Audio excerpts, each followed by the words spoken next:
அவர் நல்லவராகவே இருக்கிறார். நாம் கடந்து வந்த பாதைகளிலே நம்மை நடத்துகிறதற்கு, நம்ம கூட இருந்து நம் தேவைகளை சந்திப்பதற்கு அவர் போதுமானவராக இருக்கிறார். இந்த பைபிள் இருக்கு பார்த்தீங்களா, இது நம்முடைய பாதைகளை சரியாக உணர்த்தி நம்ம சரியான இடத்திலே நம்மை நிற்க பண்ணி நம்மை ஆசீர்வதிக்கும். நம்மளை கரெக்டாக கைட் பண்ணி கொண்டு போகும். நம்மளை எந்த இடத்துலையும் தடை பண்ணி நிறுத்தாது. நமக்கு விரோதமாக இருக்கிற எத்தனையோ பிரச்சனைகளை நம்மை விட்டு மாற பண்ணும் என்று சொல்லி பார்க்கிறோம். ஒரு ஆமீன் சொல்லுங்க பார்க்கலாம். அதனால தான் ஒரு கவிதையில் சொல்லுகிற போது, வேதம் ஒரு கண்ணாடி, எப்பொழுதும் நீ நிற்க வேண்டும் அதற்கு முன்னாடி. ஒரு ஆமீன் சொல்லுங்க பார்க்கலாம். அல்லேலூயா, அல்லேலூயா.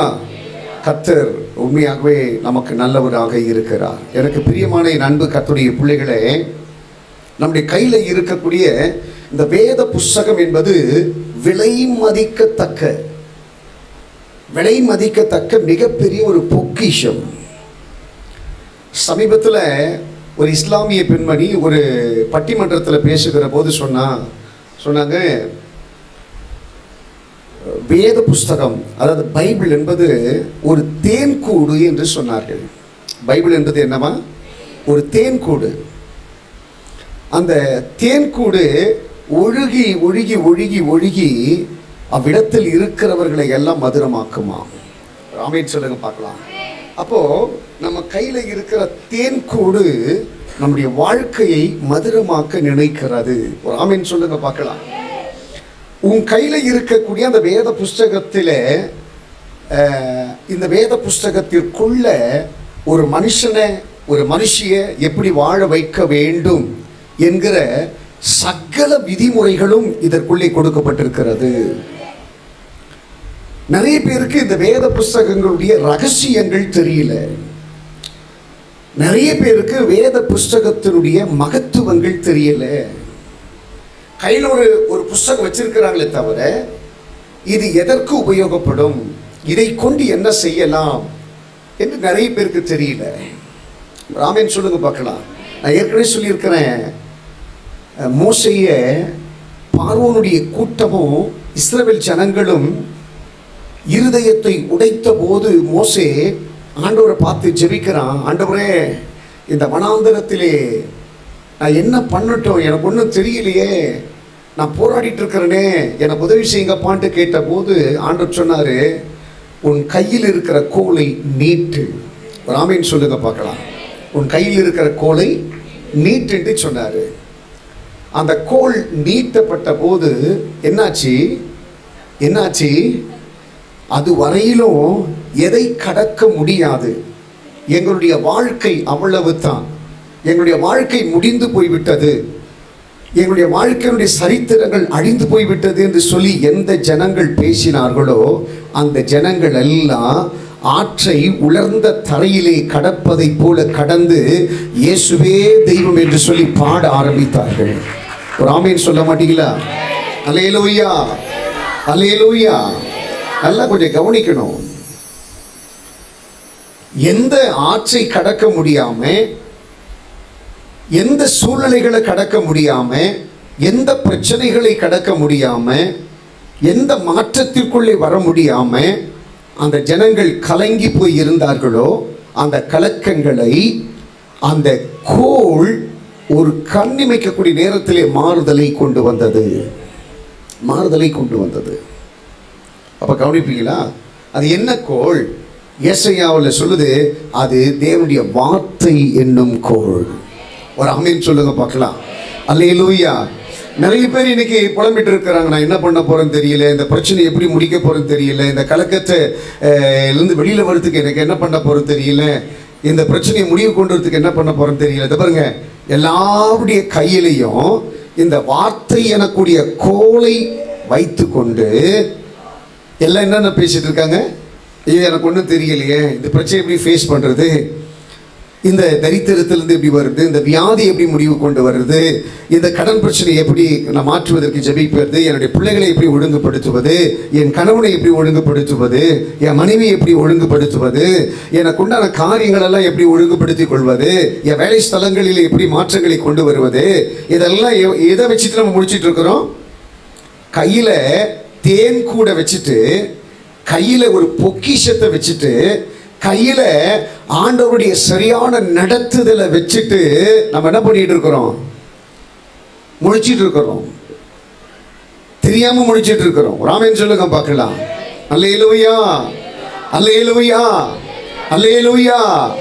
நம்ம இந்த இடத்துல இருக்கிற ஒவ்வொரு கர்த்தருடைய பிள்ளைகளுடைய கையில் இருக்கக்கூடிய இந்த வேதாகமம், இந்த பைபிள், இது விலையேற பெற்றது. ஒரு மனுஷனுடைய வாழ்க்கையை கண்ணிமைக்கக்கூடிய நாட்கள்ல அவன் அதிர்ச்சியா பார்க்கக்கூடிய அளவுக்கு வித்தியாசப்படுத்தக்கூடியது. இது வித்தியாசப்படுத்தக்கூடியது. இந்த வேத புஸ்தகம் ஒரு நிறைவில்லாத பொக்கிஷமா. இந்த வேத புஸ்தகம் என்பது அளவற்ற நன்மைகளை நம்முடைய வாழ்க்கையில கொடுக்கக்கூடியது. ஆமென் சொல்லுங்க பார்க்கலாம். அல்லேலூயா, அல்லேலூயா, அல்லேலூயா. ஆனா அந்த வேத புஸ்தகம் எல்லாருடைய கையில இருந்தாலும் கூட இந்த வேத புஸ்தகத்தை எத்தனை பேர் சிநேகிக்கிறார்கள்? இந்த வேத புஸ்தகம் எல்லாருடைய கையிலும் இருந்தாலும் கூட எத்தனை பேர் இந்த வேத புஸ்தகத்திற்கு மரியாதை கொடுக்கிறார்கள்? வேத புஸ்தகம் எல்லாருடைய கையிலும் இருந்தால் கூட எத்தனை பேர் இதை உபயோகப்படுத்துகிறார்கள்? சொல்லுங்க பார்க்கலாம். ஒன்று, எத்தனை பேர் இந்த புஸ்தகத்தை சிநேகிக்கிறார்கள்? இரண்டாவது, எத்தனை பேர் இந்த புஸ்தகத்தை மரியாதை கொடுக்கிறார்கள்? மூன்றாவது, எத்தனை பேர் உபயோகப்படுத்துகிறார்கள்? இந்த மூணும் தேவனுடைய பிள்ளைகளில் முக்கியமானது. ஒருத்தன் பைபிளில் பார்க்கல, ஒருத்தன் டெய்லி பைபிள் படிக்கல, ஒருத்தருடைய இருதயத்தில் பைபிளுடைய வசனம் இல்லை அப்படின்னாக்கா அவருடைய வாழ்க்கையே ஒரு கேள்விக்குறியாக இருக்கும். அவருடைய வாழ்க்கையில் ஒரு முடிவற்ற நிலை இருக்குமா? ஒரு அல்லேலூயா சொல்லுங்க பார்க்கலாம். அல்லேலூயா. எடுத்து வாசிச்சு பாருங்க பார்க்கலாம். சங்கீதங்களின் புஸ்தகம் 1 அதிகாரத்தில் 1 வசனத்திலிருந்து வாசிங்க பார்க்கலாம். துன்மார்க்கருடைய ஆலோசனையிலே நடவாமலும் பாவிகளுடைய வழியிலே நில்லாமலும் பரியாசக்காரர்கள் உட்காருகிற இடத்திலே உட்காராமலும் கர்த்தருடைய வேதத்தில் பிரியமாயிருந்து இரவும் பகலும். Very good. வசனம் சொல்லுது பாருங்க. கர்த்தருடைய வேதத்தில் பிரியமாயிருந்து எப்படி கொண்டு வர்றாரு பாருங்க. கர்த்தருடைய வேதத்தில் பிரியமாயிருந்து இரவும் பகலும் அதை தியானிக்கிற மனுஷன் பாக்கியவான். இதில் எத்தனை காரியம் இருக்கிற? ஒன்று, மரியாதை கொடுக்கணும், அதை நேசிக்கணும், அதை பயன்படுத்தணுமா? ஒரு ஆமென் சொல்லுங்க பார்க்கலாம். நிறைய பேர் பார்த்தீங்கன்னாக்கா வாங்குறப்போ சிலருடைய பைபிள்லாம் பார்த்தீங்கன்னாக்கா அப்படி ஷோரூம்லேருந்து வாங்கின மாதிரியே இருக்கும். அதை பிரிக்கிறது கிடையாது, அதை படிக்கிறது கிடையாது, அதுக்குள்ளே என்ன இருக்குன்றது தெரியவே தெரியாது. ஒரு ஆமென் சொல்லுங்க பார்க்கலாம்.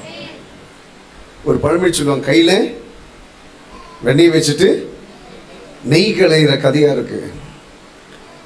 ஒரு மனுஷன் இந்த உலகத்தில் எப்படி வாழணும் என்பதை சரியாக சொல்லி கொடுக்கக்கூடிய எல்லா வழிகளும் இந்த புஸ்தகத்தில் உண்டு. இந்த புஸ்தகத்தில் உண்டு. எப்படி வாழணும்னு நினைக்கிற எல்லா வழிகளும் இந்த புஸ்தகத்தில் உண்டு. இந்த புஸ்தகத்தை ஒரு மனுஷன் சரியாக வாசிச்சானாக்கா அந்த மனுஷன் அந்த மெய்வழியை அறிந்து கொள்ளுவான். அவனுக்கு உண்டான சரியான திட்டங்களை அறிந்து கொள்ளுவான். அவனோடு கூட கர்த்தர் எப்படி இடைப்பட நினைக்கிறார் என்பதை அறிந்து கொள்ளுவான். இன்னைக்கு சரியான கைட்னஸ் இல்லை. சவுல் மிக பெரிய அளவில் அவன் உடைப்பட்டதற்கு என்ன தெரியுமா காரணம்? ஆண்டவருடைய சமூகத்தில் விசாரிக்கிற போது அவனுக்கு மறு உத்தரவு கொடுப்பதற்கு தேவன் இல்லை. நான் உங்களெல்லாம் பார்த்து நான் சொல்றேன், நீங்க வாழ்ந்துட்டு இருக்கிற அந்த வாழ்க்கை ஒவ்வொரு நாளும் கர்த்தர் உங்களை நடத்திட்டு போகக்கூடிய வாழ்க்கையா இருக்கணுமா? ஒவ்வொரு நாளும் ஆண்டவருடைய கரத்திலே சமர்ப்பிக்கப்பட்ட ஒரு வாழ்க்கையா இருக்கணுமா?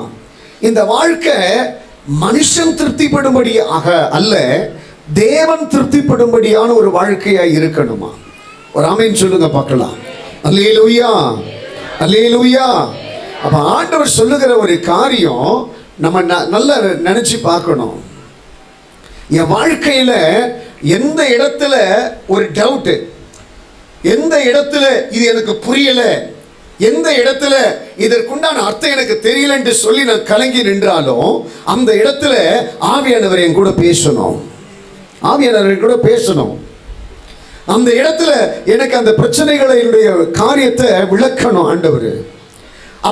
அப்படிப்பட்ட ஒரு விளக்கம் எனக்கு கிடைக்கல, அப்படிப்பட்ட சரியான ஒரு தீர்வு எனக்கு கிடைக்கலனாக்கா நான் ஜீரோவா இருக்கேன்னு அர்த்தம். என் கூட கடவுள் இல்லைன்னு அர்த்தம். கடவுளுடைய வார்த்தை எனக்குள்ள இல்லைன்னு அர்த்தம்.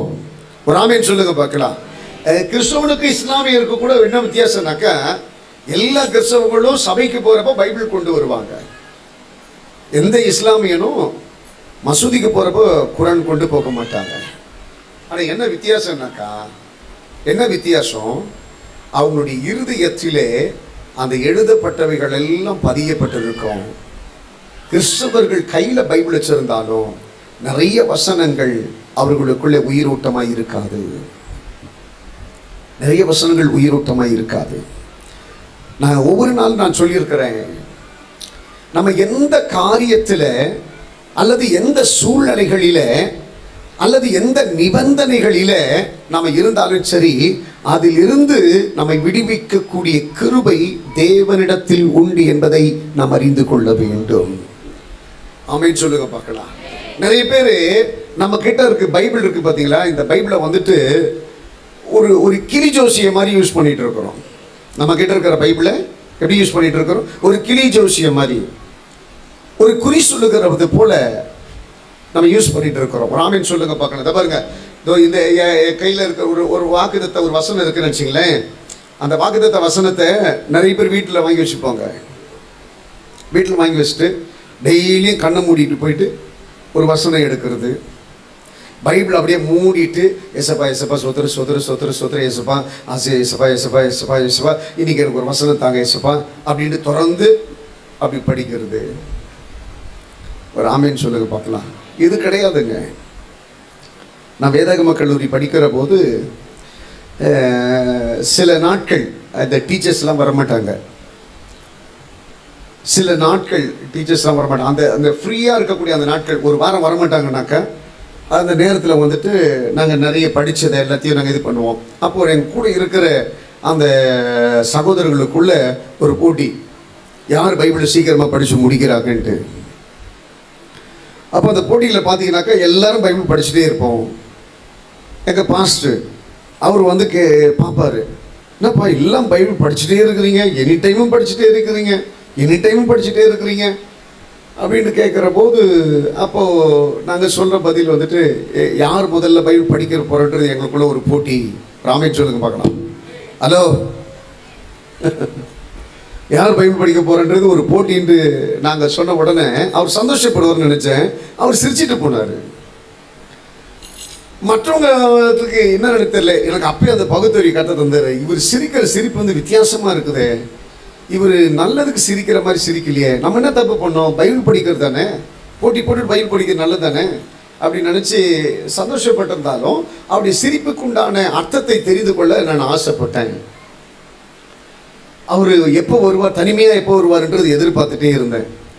ஒரு நாள் வரும்போது, என்னப்பா என்ன நிற்கிறேன் அப்படின்னு கேட்ட உடனே, ஐயா உங்ககிட்ட கொஞ்சம் பேசினேன் ஐயா, சொல்லுப்பா.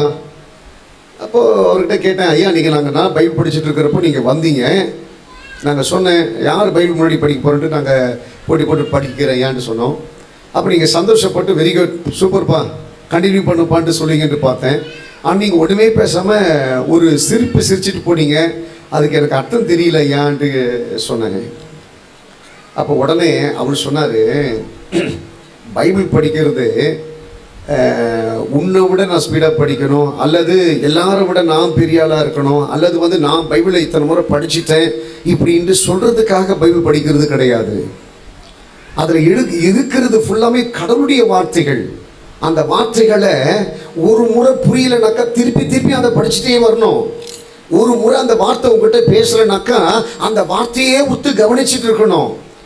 நீங்கள் ஏதோ கதை புக்கு படிக்கிற மாதிரி இதை போட்டி போட்டுட்டு படிச்சுட்டு போயிட்டே இருந்தீங்கன்னாக்கா அதில் என்ன பிரயோஜனம் இருக்கு? என்ன கற்றுக்க முடியும் உங்களால்? அந்த வேத புஸ்தகம் உங்களுக்கு என்ன சொல்லிக் கொடுக்கும்? அதுலேருந்து என்ன ஒரு தீர்வு கிடைக்கும் உங்களுக்கு? அவர் கேட்ட உடனே எனக்கு அப்படியே பயங்கர ஷாக் ஆயிடுச்சு. நான் கூட ரொம்ப சந்தோஷப்படுவார்னு நினைச்சேன் நான். ஆனால் அவர் கேட்ட ஒவ்வொரு வார்த்தையும் என்னை சிந்திக்க வைத்தது. நான் வேகமாக படிச்சுட்டு யாரை திருப்திப்படுத்துறதுக்காக அவள் வேகமாக நான் ஓடுறேன், இல்லை எந்த இடத்துல சர்டிஃபிகேட் வாங்குறதுக்காக, என்ன புரிஞ்சுக்கிறதுக்காக நான் பைபிள் படிக்கிறேன்? எனக்கு அது புரியணுமே. அது புரிஞ்சத்தானே அது என்னை வாழ வைக்கும்.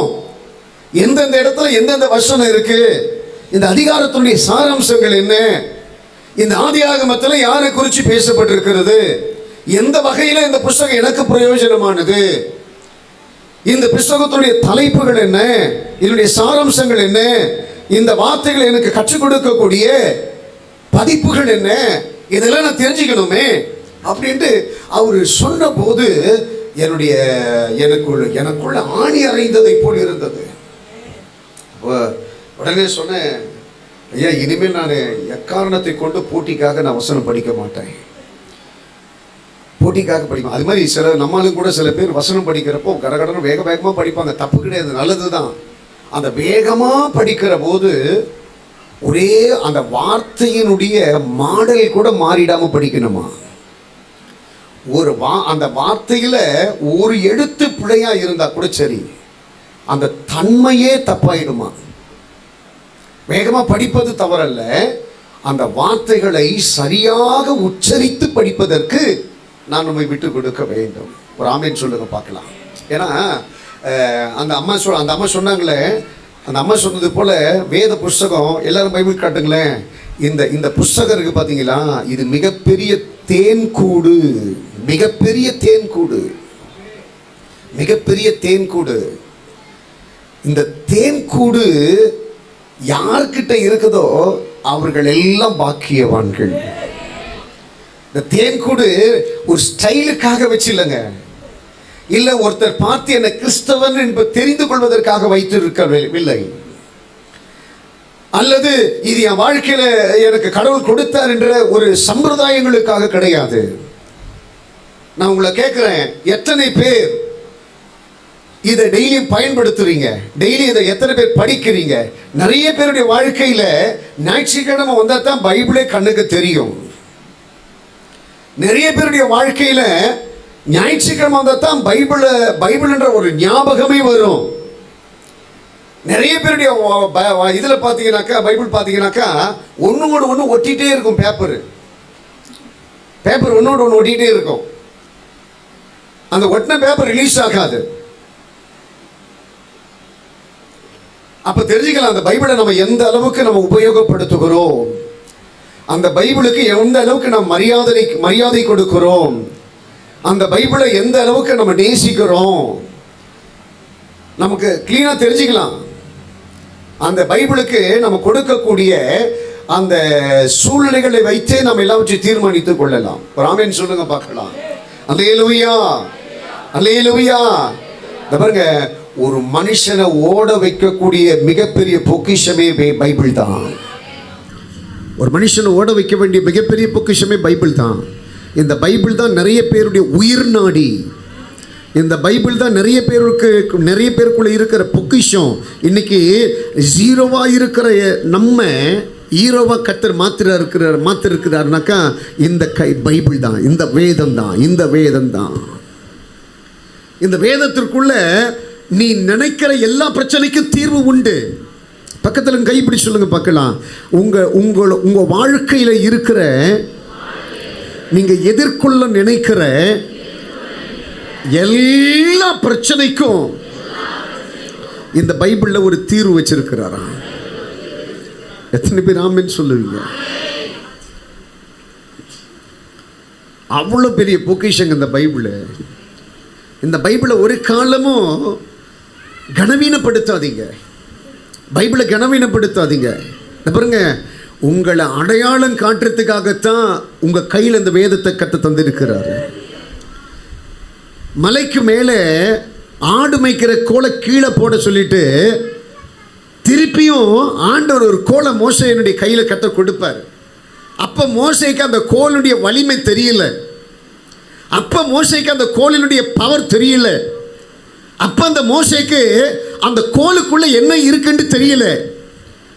அப்போ மோசேக்கு இந்த கோலை வச்சு என்ன பண்ண முடியும்னு தெரியல. அவன் என்ன நினைச்சிட்டு இருந்தான்? ஆடு மேய்க்கிறப்ப நான் வச்சிருந்தனே அந்த கோல்னு நினைச்சிட்டு இருந்தான். இன்னைக்கு இந்த இடத்துல உட்கார்ந்து இருக்கிறவங்க கூட நான் ஏற்கனவே நிறைய கதை புஸ்தகத்தை படிச்சிருக்கிறேன். நான் ஏற்கனவே நிறைய புராணங்களை படிச்சிருக்கிறேன். அந்த புராணங்களிலும் அந்த கதை புஸ்தகத்தையும் போலதான் இந்த பைபிளும் ஒன்று. அதை போலத்தான் நிறைய பேர் நம்ம நினைச்சிட்டு இருக்கிறோம். ஆனா நான் சொல்றேன், நீ முன்னாடி வச்சிட்டு இருந்தியே அது போல ஒண்ணு இது இல்லை. இது முற்றிலும் வித்தியாசமானது. முற்றிலும் வித்தியாசமானது. இந்த கான்செப்ட் எப்ப மோசேக்கு தெரியுதுனாக்கா, அந்த சிவந்த சமுத்திரத்திற்கு முன்னாடி நின்றுட்டு இவங்க பேசுறதையும் அவங்க கொடுக்கக்கூடிய உபத்திரவத்தையும் தாங்க முடியாம ஒரு புழுவை போல அவன் துடித்து ஆண்டவருடைய சமூகத்தில் முறையிடுகிற போது ஆண்டவர் சொல்றார், பார்த்தீங்களா, என்கிட்டயே முறையிடுற உன் கையில கொடுத்திருக்கிற, உன் கையில நான் கொடுத்திருக்கிற கோலை எப்பவுமே பாருங்க. உங்களுக்கு பைபிள் வந்து யாராவது வாங்கி கொடுத்துருக்கலாம், இல்லை யாராவது பிரசன்ட் பண்ணியிருக்கலாம், இல்லை உங்க பணத்தை வச்சு கூட நீங்க வாங்கியிருக்கலாம். பக்கத்தில் இருக்க கைப்பிடிச்சு சொல்லுங்க பார்க்கலாம். பக்கத்தில் இருக்க கைப்பிடிச்சு சொல்லுங்க பார்க்கலாம். என் கையில பைபிள் வர்றதுக்கு என்ன காரணம் இருந்தாலும் சரி, யாராவது சும்மா கொடுத்துருக்கலாம், யாராவது பிரசன்ட் பண்ணியிருக்கலாம், அல்லது என் பணத்தை போட்டு நான் வாங்கியிருக்கலாம். அதனால எந்த மனுஷனையும் சார்ந்தது கிடையாது. ஆண்டவர் சொல்றாரு, இந்த வேதத்தை என் கையில தேவன் கொடுத்தார். எப்பெல்லாம் உனக்கு பிரச்சனை வருதோ அப்பெல்லாம் இந்த பொக்கிஷத்தில் இருந்து உனக்கு அந்த பிரச்சனையை சமாளிக்கிறதுக்கு, அந்த பிரச்சனையை தாண்டி போறதுக்கு இதுக்குள்ள அற்புதத்தை நான் வச்சிருக்கிறேன், இதுக்குள்ள அடையாளத்தை நான் வச்சிருக்கிறேன். எடுத்து நீ பயன்படு. கையை தட்டி நான் தனிமையா இருக்கேன்னு சொல்லி நினைக்காத, எனக்கு யாருமே இல்லைன்னு சொல்லி நினைக்காத, நான் உடைக்கப்பட்டிருக்க நினைக்காத. ஆண்டவர் சொல்ல, என்னுடைய வார்த்தை எனக்குடைய கோல் உன் கூட பிரயாணம் பண்ணிட்டு இருக்குது. என் வார்த்தை எனக்குடைய கோல் உன் கூட பிரயாணம் பண்ணிட்டு இருக்குது. அந்த வார்த்தை எனக்குடைய கோல் உன்னை நடத்தும். ஒரு காலம் இந்த வார்த்தை உன்னை விட்டு விலகி போகாது. ஒரு ஆமேன் சொல்லுங்க பார்க்கலாம். அல்லேலூயா. ஒரு முறை ஒரு அம்மா ஒரு பிள்ளையினிடத்துல ஃபோனில் பேசுகிற போது அந்த காரியம் வந்து கொஞ்சம் நகைச்சுவையாக இருந்ததுனால அதை நான் அப்படியே பக்கத்தில் இருந்துட்டு நான் ரசிச்சுட்டே இருந்தேன். அந்த அம்மா சொன்னாங்க, அவங்க பையனுக்கு ஃபோன் பண்ணி சொன்னாங்க, தம்பி, இந்த மாதிரி நான் கொண்டு வந்த பணம் காலியாகி போச்சு, நீ அம்மா ரூமில் போனாக்கா அம்மானுடைய பைபிள் இருக்கும், அந்த பைபிளில் கொஞ்சம் பணம் வச்சுருக்கிறேன், அது எடுத்துகிட்டு வந்து கொடுப்பான்ட்டு சொன்னாங்க. இவனும் கடன்னு ஓடி போயிட்டு அம்மா ரூமில் இருக்கிற பைபிளை எடுத்துட்டான். அதை இந்த லாஸ்ட்லேருந்து லாஸ்ட் வரலாம் பெரட்டுறான். எங்கெங்கே பெரட்டுறியும் அவனுக்கு கிடைக்கல. அவனுக்கு திருப்பி அம்மாவுக்கு ஃபோன் பண்ணி சொல்கிறான், அம்மா நான் ஃபுல்லாக பார்த்துட்டேன், இங்கே பைபிளில் காசே இல்லைம்மான்றான். அப்போ அம்மா சொல்கிறாங்க, அந்த புஸ்தகத்தினுடைய பெயரை சொல்கிறாங்க. இவனுக்கு தான் அந்த புஸ்தகம் எங்கே இருக்குன்னு தெரியல. யார்? நல்ல ஒரு கிறிஸ்தவ தாயினுடைய புள்ள. ஒரு குறிப்பிட்ட ஒரு இந்த வேத புஸ்தகத்தை சொல்லி, அந்த வேத புஸ்தகத்தில் ஒரு புஸ்தகத்தினுடைய பெயரை சொல்லி, அந்த புஸ்தகத்தில் இவ்வளோ பணம் இருக்குதுப்பா, அதை கொண்டு வாப்பான்ட்டு சொல்கிறாங்க. அவனை இப்படி பிரட்டி பார்க்குறான், அதில் இல்லை என்று சொல்லி திருப்பி சொல்கிறான். அப்போ அந்த அம்மா ரொம்ப நேரமாக பேசுகிறாங்க. டேய் இது பாடுறா பைபிள்ன்ட்டு புதிய ஏற்பாடு இதை பாருங்க, இந்த இப்படி போட்டிருக்கு, இந்த இடத்துல பார்த்தியா புதிய ஏற்பாடு வேதாகமம் பரிசுத்த வேதாகம் போட்டிருக்குதான், அதை பெரட்டின ஒன்று பாடுறான், இந்த இடத்துல அது இருக்குண்டான்ட்டு சொல்கிறாங்க. இவனுக்கு அது புரியவே இல்லை. ஏமா எல்லாத்தையும் பார்த்துட்டேன், பைபிளில் காசே இல்லை அப்படின்ட்டு சொல்லிட்டான். அப்புறம் அவங்க அம்மா என்ன சொன்னாங்க, தம்பி பைபிளை பிரிச்சனாக்கா இந்த இடத்துல பார்த்தீங்கன்னாக்கா ஆதியாகமம், யாத்திராகமம், லேவியராகமம், எண்ணாகமம், உபாகமம், யோசுவான்ட்டு இருக்கும். அதில் ஒரு குறிப்பிட்ட ஒரு புஸ்தகத்தை சொல்லி அந்த புஸ்தகம் எந்த பக்கத்தில் இருக்குன்ட்டு பார்ப்பான்னாங்க. அவன் அந்த புஸ்தகத்தில் அந்த பக்கத்தை பார்க்க ஆரம்பித்த உடனே அந்த புஸ்தகத்தை பார்த்துட்டான். அந்த புஸ்தகத்தில் ஒரு பேடாக பார்க்க ஆரம்பித்த உடனே அதுக்கு இடையில் அந்த பணம் இருக்கிறத அவன் கண்டான். ஆமீன் சொல்லுங்க பார்க்கலாம். இப்போது அந்த அம்மா சொல்கிறாங்க, டேய் இவ்வளவு நாள் என்னுடைய பிள்ளையாக இருக்கிறேன், இவ்வளோ நாள் நம்ம கையில் பைபிள் இருக்கும், அப்போ கூட உனக்கு அந்த அர்த்தமே தெரியல. அப்போ பிள்ளை இப்படி இருக்கிறானேன்றத ஒரு இது எப்போ தெரியுதுன்னா அந்த அம்மாவுக்கு அப்போ தான் தெரிய ஆரம்பிக்குது பைபிளோடு கூட பிள்ளையினுடைய உறவு எப்படி இருக்குது, வாழ்க்கை எப்படி இருக்குன்ட்டு. ஒரு ஆமீன் சொல்லுங்க பார்க்கலாம். அல்லேலூயா, அல்லேலூயா. நிறைய பேர் இந்த பைபிளை எதுக்காக யூஸ் பண்ண, மணி பர்ஸ் மாதிரி யூஸ் பண்ணுறாங்க. அவங்களுடைய Aadhaar card, PAN card, ration card, ID card, எல்லா கார்டையும் கொண்டு வந்து பைபிளுக்குள்ளே தான் வைப்பாங்க. பணம் முதற்கொண்டு பைபிளுக்குள்ளே தான் வைப்பாங்க, எல்லாத்தையும் அதுக்குள்ளே தான் வைப்பாங்க. ஏன்னா பைபிளை யாரும் தொட மாட்டாங்க. ஒரு ஆமீன் சொல்லுங்க. பைபிளுக்குள்ளே வச்சிட்டனாக்கா திருடம் கூட வந்துட்டு திறந்து என்ன இருக்குன்னு பார்க்க மாட்டான், ஒருத்தர் மட்டும் போயின்னே இருப்பான். அப்போது சேஃபான இடம் இதுதான், பைபிள் தான். ஒரு ஆமீன் சொல்லுங்க பார்க்கலாம். அது எவ்வளவு பெரிய பொக்கிஷம், எவ்வளவு பெரிய மேன்மையுள்ள ஸ்தலம் அது. அந்த இடத்த எவ்வளவு கனவீனப்படுது. யார் எதை பாருங்க, நல்ல கவனிக்க பார்க்கலாம். கிறிஸ்துவை அறியாதவன் கனவீனப்படுத்தலைங்க, கிறிஸ்துவை அறிந்தவன், இது கர்த்தருடைய வார்த்தை என்று சொல்லி நினைக்கக்கூடியவன் இந்த வேதாகமத்தை கனவீனப்படுத்துகிறான். ஒரு ஆமீன் சொல்லுங்க பார்க்கலாம். நான் ஒரு பைபிள் ஸ்டால் ஆரம்பித்து இங்கே கிடைக்கிற பைபிளெல்லாம் கொண்டு போய் சேல் பண்ண ஆரம்பித்தேனாக்கா நான் பெரிய ஆள் ஆகிட்டுருப்பேன். ஏன்னா ஒவ்வொரு வாரமும் 3 பைபிள் எனக்கு கிடைக்கிது. ஒவ்வொரு வாரமும் 3 பைபிள் எனக்கு கிடைக்கிதுங்க. இப்போ கூட ஒரு 2-3 பைபிள் ஸ்பேரில் இருக்குது. ஒரு ஆமீன் சொல்லுங்க பார்க்கலாம். எத்தனையோ முறை நானும் சொல்லிட்டு தான் இருக்கிறேன். அது என்ன தெரியல, இது பைபிள் இதுன்னா புக்ஸ் எல்லாம் இது. நீங்கள் போகிறப்போ வண்டியோட சாவி இருக்குதான்ட்டு பார்க்குறீங்க, உங்கள் ஃபோனில் பாக்கெட்டில் வந்துட்டு ஃபோன் இருக்கான்ட்டு பார்க்குறீங்க, உங்கள் பர்ஸ் இருக்கான்ட்டு பார்க்குறீங்க, செருப்பு வரைக்கும் எந்த செருப்பு நான் அங்கே அவ்வளோ செருப்பு இருக்குது. நான் கூட யோசிப்பேன், இவ்வளோ செருப்பில் யார் செருப்பு எதுன்ட்டு எப்படி பார்ப்பாங்க. அதை கூட பக்காவாக உங்கள் செருப்பை கண்டுபிடிச்சி போட்டுட்டு போகிறீங்க. உங்கள் கையில் கொண்டு வந்த பைபிளை மட்டும் எப்படி மறந்துட்டு போயிடுறீங்க. நீ உங்கள் பைபிளை மறக்கிறப்பவே அந்த பைபிளுக்கு என்ன மரியாதை கொடுக்குறீங்க, அந்த பைபிளை எவ்வளோ கனவீனப்படுத்துறீங்கன்றதை தெரிந்து கொள்ள முடியும்.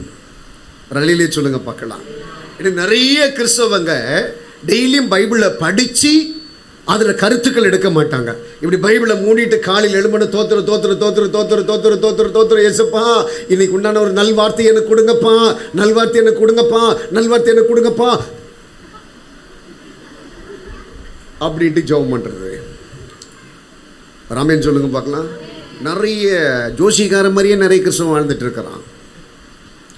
குறி சொல்கிற மாதிரியே நிறைய கிறிஸ்தவம் வாழ்ந்துட்டு இருக்கிறாங்க. நிறைய பேர் இன்றைக்கி அப்படி தான் வாழ்ந்துட்டு இருக்கிறாங்க. உன்னை ஜோசிகார மாதிரியும் குறி சொல்கிற மாதிரியும் கர்த்தர் வைக்கல, மொத்தத்தையும் கொண்டு வந்து உனக்கு செட்டில்மெண்ட் பண்ணி கர்த்தர் இதில் தந்துட்டாரு. அதனால தான் பைபிள் வசனம் சொல்ல, தேடி தேடி வாசிங்க, தேடி தேடி வாசிங்க, தேடி தேடி வாசிங்க. அப்படி யாராவது பைபிளை கண்மூடித்தனமாக எடுக்கிறவங்க இருந்தீங்கன்னாக்கா இந்த வசனத்தை நீங்கள் மறக்கவே கூடாது. எடுத்து வாசிச்சு பாருங்க பார்க்கலாம். மத்திய எழுதின சுவிசேஷம் 27ஆம் அதிகாரத்தில்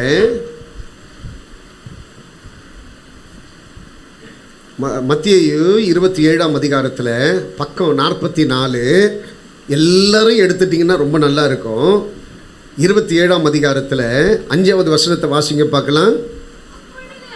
அப்பொழுது அவன் அந்த வெள்ளிக்காசை தேவாலயத்திலே எரிந்துவிட்டு புறப்பட்டு போய் 4 கொண்டு செத்தானா. வாங்கின வெள்ளிக்காசை தூக்கி விசிறி அடிச்சுட்டு அவன் போய் என்ன பண்ணனா 4 கொண்டு செத்தானா. இது யாருக்கு வருதுனாக்கா, ஒருத்தன் கண்ணை மூடி இன்றைக்கு எனக்கு ஒரு நல்வார்த்தை வேண்டும் ஆண்டவரே அப்படின்ட்டு ஜெபம் பண்ணிட்டு பைபிளை பிரித்த உடனே மத்திய 27:5 தான் அவனுக்கு வருது. நிறைய பேர் வசனத்தை ஸ்டேட்டஸில் வைக்கிறதுக்கு வெக்கப்படுறாங்க. ஐயா ஃப்ரெண்ட்ஸ்லாம் பார்த்துட்டே, நீ வேதக்காரன் ஆயிட்டியா, நீயும் அப்படியா, வெக்கப்படுறதுனாலே நிறைய பேர் ஸ்டேட்டஸ் வைக்க மாட்டேன்றாங்க. ஒரு வசனத்தை வைக்கிறதுக்கு வெக்கப்படுறாங்க. நாளைக்கு எதுக்கெல்லாம் வெக்கப்பட மாட்டாங்கன்னு தெரியல. நான் ஏசப்பானுடைய பிள்ளைன்னு சொல்றது கூட வெக்கப்படுவாங்க போல் தருது. ரேஷன் கடையில் ஒரு அம்மாவை பார்த்து கேட்டேன், ஏமா நீ இந்துவா கிறிஸ்டினாம்மா? நான் இந்து அப்படின்னு சொன்னாங்களாம். இல்லைம்மா உன்னை எல்லாம் கிறிஸ்டின்னு சொல்கிறாங்க. யார் சொன்னது, எவன் சொன்னது அது அப்படின்ட்டு கேட்குறாங்க. ஏம்மா இல்லை நீ கிறிஸ்டின் சொல்கிறாங்க, ஆனால் காலில் இருந்து இந்து இருக்குது, என்னம்மா இதுன்ட்டு கேட்டாங்க. நான் இந்து தான். ஒரு அழிலே சொல்லுங்க பார்க்கலாம். எல்லார்ட்டையும் கர்த்தர் பார்த்துட்டு இருக்கிறார். ராமன் சொல்லு.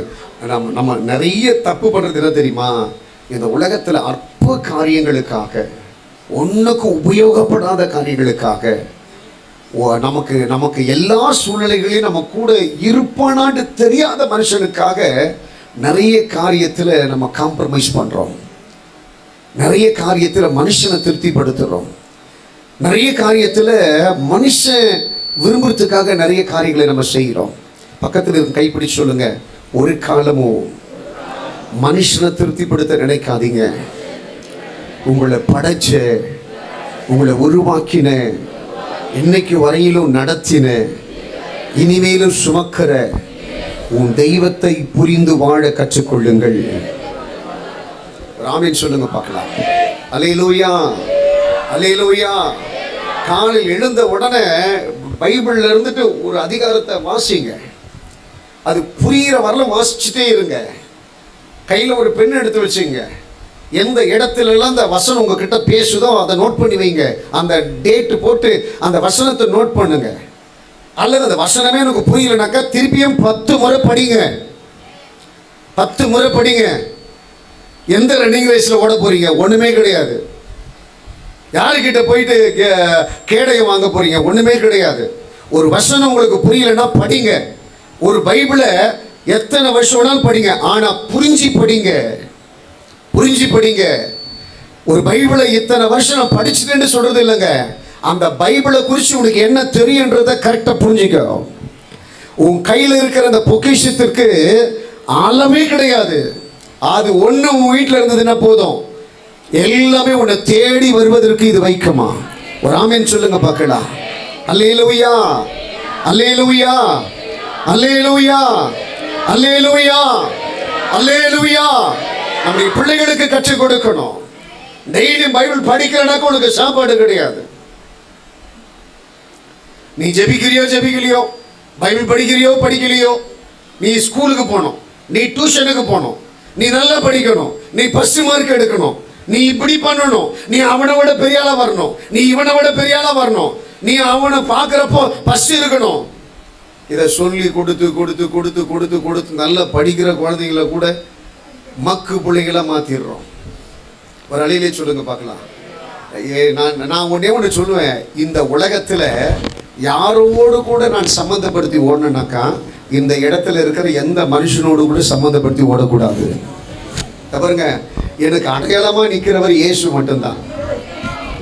என் ஓட்டம் எல்லாமே அவரை பின்பற்றி ஓடணும், அவரை சார்ந்து ஓடணும். அவர் எப்படி ஜெபம் பண்ணாரு, அவர் எப்படி அந்த வேதத்தை நேசிச்சாரு, அவர் எப்படி அந்த வேதத்திற்கு மரியாதை கொடுத்தார். பாருங்க, இயேசு அந்த சின்ன வயசுல அந்த சபைக்குள்ள ஏறி பேசுனத போது எல்லாரும் ஆச்சரியப்பட்டு போனாங்களாம். ஆச்சரியப்பட்டாங்களாம். இவருக்குள்ள இவ்வளவு ஞானம் எப்படி, இவருக்குள்ள இவ்வளவு ஞானம் எப்படி? அப்ப அந்த வேதத்தை எவ்வளவு நேசித்து இருப்பார் அவர். நான் சொல்றேன், உன் கையில் இருக்கிற புஸ்தகம் ஒரு மாடல் கிடையாதுங்க. ஒரு ஷோகேஸ்ல வைக்கக்கூடிய ஒரு பொருள் கிடையாது. அது பயபக்தியாய் நீ பராமரிக்க வேண்டிய ஒரு பொருள். அந்த வேதத்திற்கு நீ எவ்வளவு முக்கியத்துவம் கொடுக்கிறியோ அந்த முக்கியத்துவம் கர்த்தர் உனக்கு கொடுப்பாரு. மோசே எல்லாத்தையும் தூக்கிட்டு வரான், ஆனா அந்த கோலை விட்டுட்டு வரல. ஒரு ஆமேன் சொல்லுங்க பார்க்கலாம். இது கர்த்தர் எனக்கு கொடுத்த கோல். ஒரு ஆமேன் சொல்லுங்க பார்க்கலாம். ரொம்ப தூரம் பிரயாணம் பண்றான். எந்த இடத்துல இந்த கோலை நீங்க வச்சுக்கிட்டு அவன் கொடுத்ததே கிடையாது. எப்பவும் மோசே கூட ஒரு கோல் இருக்கும். ஒரு ஆமேன் சொல்லுங்க பார்க்கலாம். அது ஆடு மேய்க்கிற கோல் இல்ல, அது மனுஷனை நடத்துகிற ஒரு கோல். ஒரு ஆமேன் சொல்லுங்க பார்க்கலாம். எல்லாரும் பக்கத்துல இருக்க கை பிடிச்சு சொல்லுங்க பார்க்கலாம். என் கையில இருக்கிற புஸ்தகம் நேரத்தை செலவழிப்பதற்காக அல்ல, என் குடும்பத்தை நடத்தக்கூடிய புஸ்தகம் இது. என் குடும்பத்திற்கு நன்மை செய்யக்கூடிய புஸ்தகம் இது. என் கணவனை நல்வழிப்படுத்த, என் மனைவியை நல்வழிப்படுத்த, என் பிள்ளைகளை நல்வழிப்படுத்த, கர்த்தருக்குள்ளே தேறினவர்களாய் நிறுத்த இந்த புஸ்தகம் எனக்கு தேவைப்படுகிறது. ஒரு ஆமேன் சொல்லுங்க பார்க்கலாம். இது கர்த்தருடைய வார்த்தை. இது கர்த்தருடைய வார்த்தை. எங்க போனாலும் இதை மறக்காத, இதுவும் உன்னை மறக்காது. எங்க போனாலும் உன் கூட பைபிள் இருக்குன்னு சொல்லி நினை. ஒரு ஆமேன் சொல்லுங்க பார்க்கலாம். சில பேர் சொல்லுவாங்க, ஒரு கார் வாங்கினா காருக்குள்ள ஒரு பைபிள் இருக்கணும், ஒரு பைக் வாங்கினா பைக்ல ஒரு பைபிள் இருக்கணும். தப்பு கிடையாது, வச்சுக்கிறது நல்லதுதான். ஆனா அந்த பைபிளை நீ பிரிச்சு நீ படிக்கணும். அந்த பைபிளை நீ வாசிக்கலனாக்க சாதாரணமான புஸ்தகம் தான். பைபிளாவே இருக்கிறதுக்காக கர்த்தர் ஏற்கல. ஒரு ஆமீன் சொல்லுங்க பார்க்கலாம். இந்த உலகத்திலேயே அதிகமான மொழிபெயர்ப்புகள்ல அதிகமான பேர் இன்னைக்கும் பயன்படுத்திட்டு இருக்கிற ஒரு பொருள் எது கேட்டீங்கன்னாக்கா நம்ம கையில் இருக்கிற பைபிள் மட்டும்தான். கோடிக்கணக்கானவர்கள் உலகம் முழுக்க இருக்கிறவர்கள் இந்த வேதத்தை இன்னைக்கு பயன்படுத்திட்டு இருக்கிறாங்க. பெரிய பெரிய ஆராய்ச்சியாளர்கள் இடத்துல எல்லாம் இந்த வேத புஸ்தகம் தான் அவங்களை நடத்திட்டு இருக்குது. வரக்கூடிய காரியங்களை, நடக்கக்கூடிய காரியங்களை, இன்னும் நடக்க போகிறது என்கிற காரியங்களை எல்லாம் இந்த புஸ்தகங்கள் தான் இன்றைக்கு அறிவித்துக் கொண்டிருக்கிறது. எத்தனை பேர் ஆமென் சொல்லுவீங்க? ஒரு ஆமென். அல்லேலூயா, அல்லேலூயா, அல்லேலூயா. அப்படிப்பட்ட வேத புஸ்தகம். இப்ப பக்கத்துல கை பிடிச்சு சொல்லுங்க பார்க்கலாம். இந்த புஸ்தகத்தை நேசிப்பதற்கு கற்றுக்கொள். இந்த புஸ்தகத்தை மரியாதை கொடுக்க கற்றுக்கொள். இந்த புஸ்தகத்தை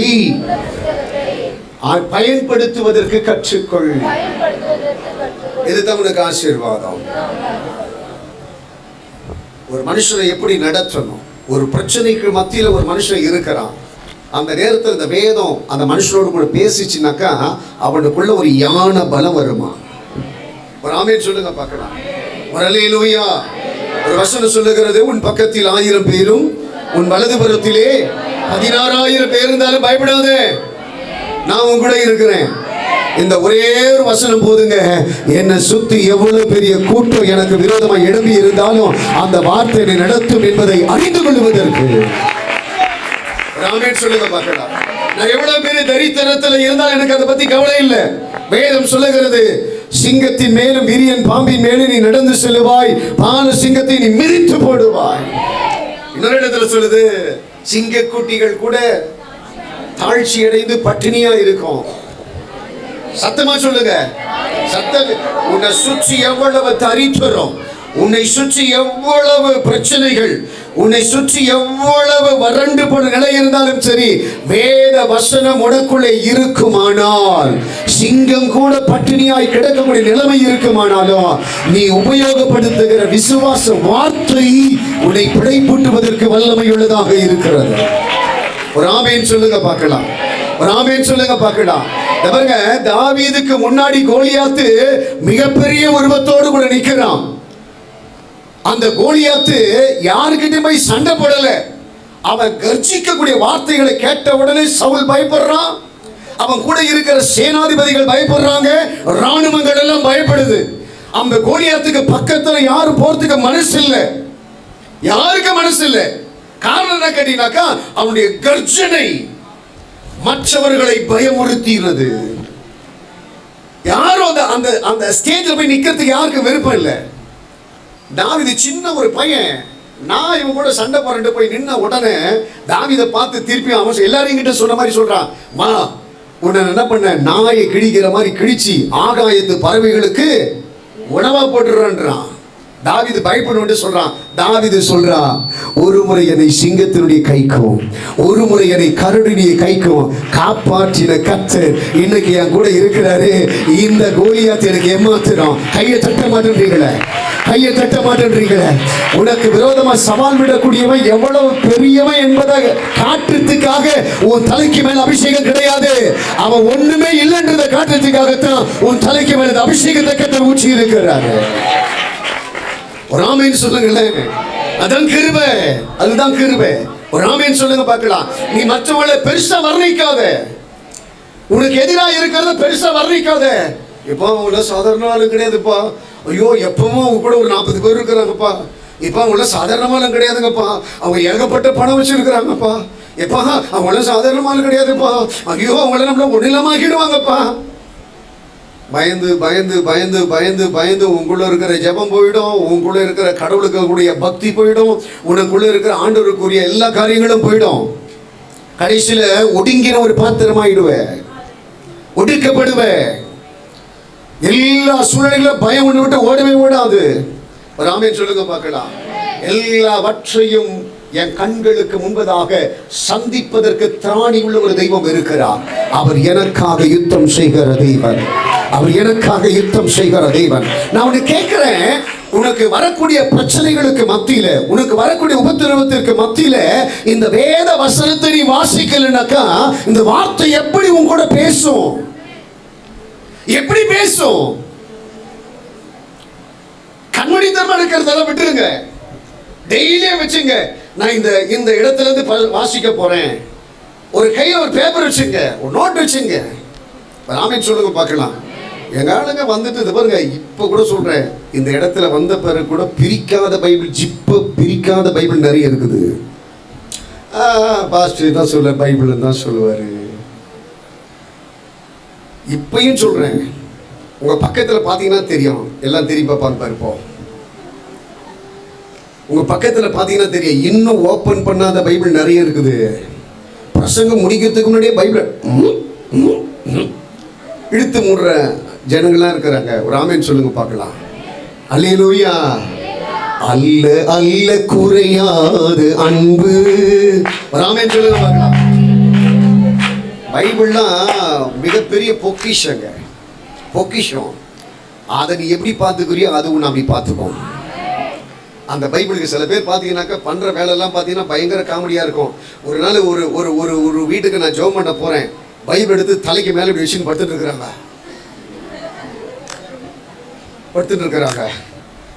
என்னன்னு கேட்டோம்னாக்கா, தலைக்கு பக்கத்தில் வச்சா கூட பேய் வந்துட்டான், தலைக்கு மேலே வச்சுன்னா பேய் வராதான். வராமேன்னு சொல்லுங்க பார்க்கலாம். எங்கே வச்சாலும் பேய் வரும். இந்த பைபிள் வந்து இங்கே இருக்கணும். இது பைபிளாக இருக்கிறது கிடையாதுங்க. இதுக்குள்ளே இருக்கிற வார்த்தைகள் எல்லாம் இங்கேருந்து கொண்டு போய் இங்கே டிரான்ஸ்ஃபர் பண்ணணும், இங்கே டிரான்ஸ்ஃபர் பண்ணணும். நிறைய பேர் எப்படி கேட்டிங்கனாக்கா, லேப்டாப்பில் லோட் பண்ணுற மாதிரியே இதில் அப்படி வச்சுட்டு இருக்கிறாங்க, பிரித்து படிச்சுக்கலாம். இதுக்குள்ளே இருக்கிறது உனக்குள்ளே லோட் ஆகணும், உனக்குள்ளே லோட் ஆகணும். உனக்குள்ளே லோட் ஆனாதான் எப்போ எப்போ தேவையோ அப்பப்போ ஒரு டிப்ஸு கற்றுக் கொடுத்துட்டே இருப்பார். இங்கே லோடு ஆகலைனாக்கா, ஒரு ஆமேன் சொல்லுங்க பார்க்கலாம். லோடு ஆகலைனாக்கா வரவே வராது. சில நேரத்தில் ஐயாவுக்கு ஃபோன் பண்ணால் கூட ஃபோன் கிடைக்காது. ஐயா மேலே தப்பாக நினச்சிக்கிறதுல பிரயோஜனம் கிடையாது. எனக்கு ஒன்றுமே தெரியல, அந்த நேரத்தில் என்ன பண்ணுறது தெரியல, என்ன செய்யறதுன்னு தெரியல. ஒரு ஆமேன் சொல்லுங்க பார்க்கலாம். கரெக்டான நிலைப்பாடுகளை நம்ம வந்து தெரிந்து கொள்ள வேண்டும். இந்த வேதத்தை நேசிக்கணும், இந்த வேதத்தை மரியாதை கொடுக்கணும். ஒரு ஆமேன் சொல்லுங்க பார்க்கலாம். நீங்கள் எங்கே போனாலும் உங்கள் பையில் இருக்கட்டும். ஒரு ஆமேன் சொல்லுங்க பார்க்கலாம். அல்லேலூயா. இந்த பைபிளை இப்படி பிடிங்க, இதை இப்படி பிடிக்காதீங்க. ஒரு ஆமேன் சொல்லுங்க பார்க்கலாம். நான் சிரிக்கிறது சொல்ல, எவ்வளோ பெரிய பொக்கிஷங்க, எவ்வளோ பெரிய பொக்கிஷம். அந்த பொக்கிஷம் வந்து தப்பாக யூஸ் பண்ணாதீங்க. ஒரு கவர் கிழியத்துக்கு முன்னாடி வேற கவர் வாங்கி பைண்ட் பண்ணுறதை பாருங்க.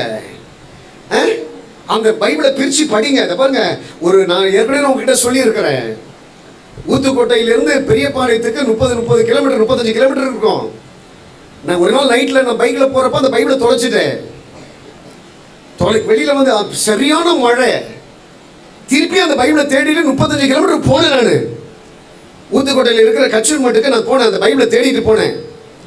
வர வழியில் ஒவ்வொரு பள்ளத்திலையும் கையை விட்டு தேவுறேன், எங்கே இருக்குது பைபிள், எங்கே இருக்குன்னு சொல்லி. அல்லேலூயா சொல்லுங்க பார்க்கலாம். அல்லேலூயா. அந்த பைபிள் இன்னொன்று வாங்க முடியாது. அப்போல்லாம் ஒரு பைபிள் 100 ரூபாய்க்கு நல்ல பைபிள் கிடைக்கும், சூப்பர் பைபிள் கிடைக்கும். வாங்க முடியாதது இல்லை, அது எனக்கு கர்த்தர் கொடுத்திருக்கிற பரிசு. எனக்கு கர்த்தர் கொடுத்த மிகப்பெரிய பரிசுங்க. அந்த பரிசை நான் எப்படி மதிக்கிறேன்? நீங்கள்லாம் பாருங்க, உங்களுக்கெல்லாம் கொடுத்த பரிசு எல்லாம் பார்த்தீங்கன்னாக்கா வீட்டில் முக்கியமான இடத்துல பத்திரமா வச்சுருப்பீங்க. ஆனால் பைபிள் மட்டும்தான் ஓரமாக வச்சுருப்பீங்க, ஓரமாக வச்சுருப்பீங்க. அந்த பைபிளுக்குண்டான மரியாதை தெரியல. இன்னும் கொஞ்சம் நாட்கள் தான். எல்லாம் எல்லாம் எல்லாம் எல்லாம் வேகமாக நீ சரியாக கடைப்பிடிக்கிற நேரத்தில் வந்திருக்கிற. இதை பாருங்க, இன்னும் குறிப்பிட்ட நாட்களில் பைபிளே எடுத்துட்டு நடமாட முடியாத ஒரு நிலை வரும். அந்த நேரத்தில் இந்த பைபிள் இருக்கிற பொக்கிஷெல்லாம் இந்த இடத்துல இருந்ததுனாக்கா அந்த உபத்திரவ நாட்களிலே நீ பாதுகாக்கப்படுவாய்.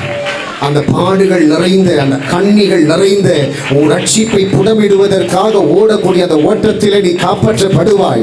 ஒரு ராஜாவை வரவேற்பதற்கு உன்னுடைய பரிசுத்த நாட்கள் விரும்புவோம். ஆண்டவருடைய வருகையில் எடுத்துக்கொள்ளப்படுவ, ஆண்டவரோடு கூட இருக்கிற உறவில் நீ பலப்படுவ.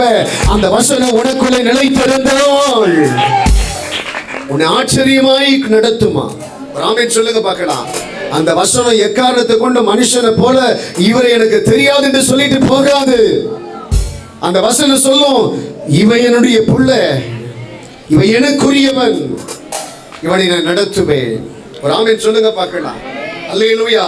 அப்ப கண்மூடித்தனமா நடக்கிறதெல்லாம் விட்டுருங்க, கண்மூடித்தனமா வாசிக்கிறத விட்டுருங்க. பைபிளுக்கு ஒரு மரியாதை கொடுங்க. அந்த மரியாதையை படிக்க கற்றுக்கொள்ளுங்கள். டெய்லி காலையில் ஆயிடுச்சுனாக்கா இந்த அதிகாரத்திலிருந்து கண்டினியூ பண்ணுங்க. 10 அதிகாரம் 30 அதிகாரம் வாசிக்க தேவையில்லை. ஒரு நாளைக்கு 2 அதிகாரம் வாசிச்சாலும் சரி, அந்த அதிகாரம் உடைய இருதயத்தில் போய் பதியணும். அந்த இடத்துல அந்த வார்த்தைகளோடு கூட கர்த்தரும் கூட பேசணும். நான் சொல்றதை நிதானிச்சு பாருங்க. ஆண்டவரும் கூட பேசுறது உன்னால புரியும். ஒரு பேனா எடுத்து வச்சுங்க, எந்த இடத்துல எல்லாம் உனக்கு டவுட் வருது அங்க எழுதிக்கிங்க. அதுக்கு திருப்பி மேலையும் கீழையும் படிங்க. ஆமென் சொல்லுங்க பார்க்கலாம். அவன் ஆண்டு கொண்டு செத்தான், அந்தபடி நீயும் செய்வதை துரிதமாய் செய். இந்த மாதிரி வாசிக்காதீங்க. அது உங்களுக்கு மகா பிரயோஜனமற்ற ஒரு கண்ணை இருக்கும். எல்லாம் கண்ணை மூடுங்க பார்க்கலாம். அப்பாவுடைய கரத்தில் சொல்லுங்க, என் கையில் கொடுத்த பொக்கிஷத்தை நான் பத்திரமாய் பயன்படுத்துகிற ஒரு மனுஷனாக இருக்கணும். இந்த பொக்கிஷத்தினுடைய விலையை தெரிந்து கொள்ளக்கூடிய ஒரு மனுஷனாக இருக்கணும். இந்த பொக்கிஷத்தை நல்லா பயன்படுத்தக்கூடிய ஒரு மனுஷனாக இருக்கணும். ஆண்டவரே, எந்த உலக காரியங்களுக்காக இந்த பொக்கிஷத்தை நான் பயன்படுத்தக்கூடாது. என்னுடைய ஆத்மாவை திருப்திப்படுத்துறதுக்கு இந்த பொக்கிஷத்தை நான் பயன்படுத்தி கொள்ளணும். இந்த வார்த்தைகளை எல்லாம் என் மனசில் கொண்டு போய் சேர்ப்பதற்கு நான் பயன்படுத்தி கொள்ளணும். ஆண்டவரே, இந்த பொக்கிஷத்தால் என் தரித்திரத்தை மாற்ற முடியும். இந்த பொக்கிஷத்தால் என் கடன் பிரச்சனையை மாற்ற முடியும். இந்த பொக்கிஷத்தால் நடக்காதிருக்கிற காரியங்களை நடத்தி கொடுக்க முடியும். இந்த பொக்கிஷத்தால் என் வியாதியை குணப்படுத்த முடியும். இந்த பொக்கிஷத்தால் ஐக்கியத்தை உருவாக்க முடியும். இந்த பொக்கிஷத்தால் ஆண்டவரே உடைந்து போயிருக்கிற வாழ்க்கையை உருவாக்க முடியும். இந்த பொக்கிஷத்தால் எனக்கு நன்மை செய்ய முடியும். இந்த பொக்கிஷம் அழியாத ஒரு தேன்கூடு.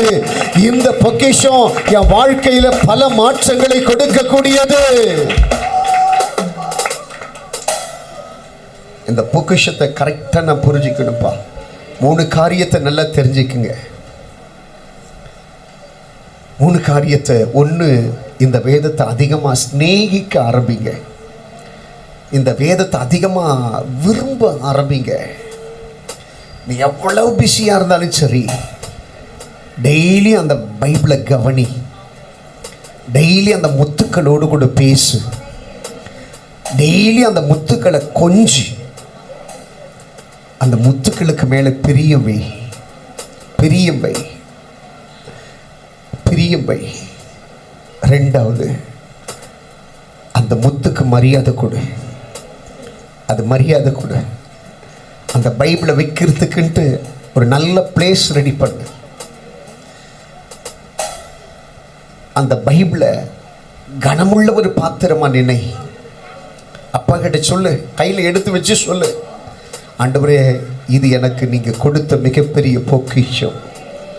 நீ சொல்கிறல்ல, என் வாழ்க்கையில் என்ன காரியத்தெல்லாம் கர்த்தர் செய்தார் சொல்கிறல்ல, அதுபோல் பைபிள் உனக்கு கிடைச்சது ஆண்டவர் உனக்கு கொடுத்திருக்கிற மிகப்பெரிய பொக்கிஷமா.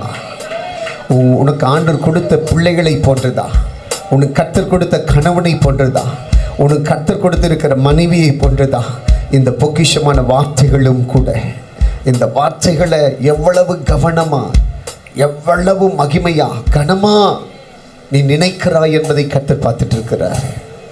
நேசிப்பது மட்டுமல்ல, மரியாதை கொடுக்க கற்றுக்கொள். மூன்றாவது, அதை பயன்படுத்துவதற்கு கற்றுக்கொள். மரியாதையோடு கூட பயன்படுத்துவதற்கு. சிலர் பைபிள் படிக்கிற அந்த ஸ்டைலெல்லாம் பார்த்தீங்கன்னாக்கா பயங்கரமாக இருக்கும். பைபிள் ஒரு சைடில் வச்சுட்டு நல்லா படுத்துட்டு தலைகாணி வச்சுட்டு அங்கேருந்து பிறகு கர்த்தர் என் மேய்ப்பராய் இருக்கிறார் அப்படின்ட்டு படிப்பாங்க. மனசுக்கு ரொம்ப வேதனையாக இருக்கும்.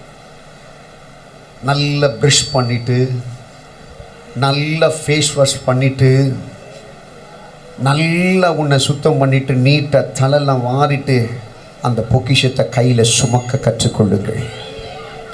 அதை பிரித்து ஒரு குறிப்பிட்ட ஒரு முதல் பகுதியிலிருந்து படிப்பதற்கு கற்றுக்கொள்ளுங்கள்.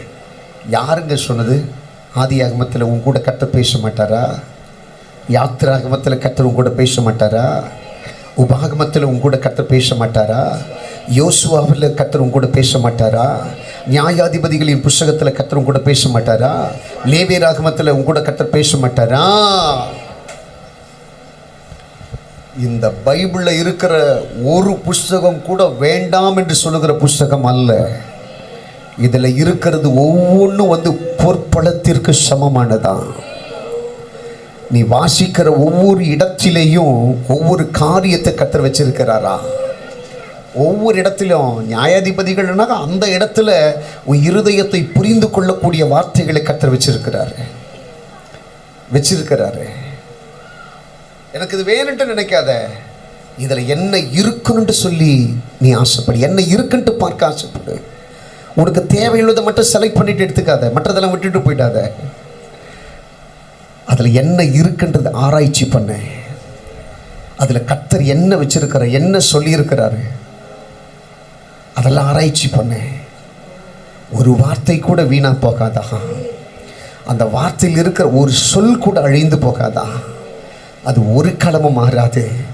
இந்த வேத புஸ்தகம் மிகப்பெரிய பொக்கிஷம் என்பதை அறிந்து இந்த வேத புஸ்தகத்தை அழிஞ்சு போகிறதுக்காக எத்தனையோ ராஜாக்கள் எழும்பினார்களா?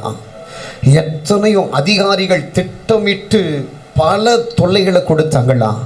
அவங்க கொடுக்கத்தான் இந்த புஸ்தகத்தினுடைய அச்சடிப்பு என்பது விஸ்வரூபமாகி பரவ ஆரம்பித்ததா? விஸ்வரூபம் எடுத்து பரவ ஆரம்பிச்சான். இந்த வேத புஸ்தகத்தை இவ்வளவு கவனம் கொண்டு இந்த புஸ்தகத்தை தேடி கண்டுபிடிச்சி இருக்கிறாங்கனாக்கா அப்படி என்னத்தையா அந்த புஸ்தகத்தில் இருக்குன்ட்டு தெரிந்து கொள்வதற்காக நிறைய பேர் வாசிக்க ஆரம்பித்த நிறைய பேர் ரட்சிக்கப்பட ஆரம்பிச்சிட்டாங்க.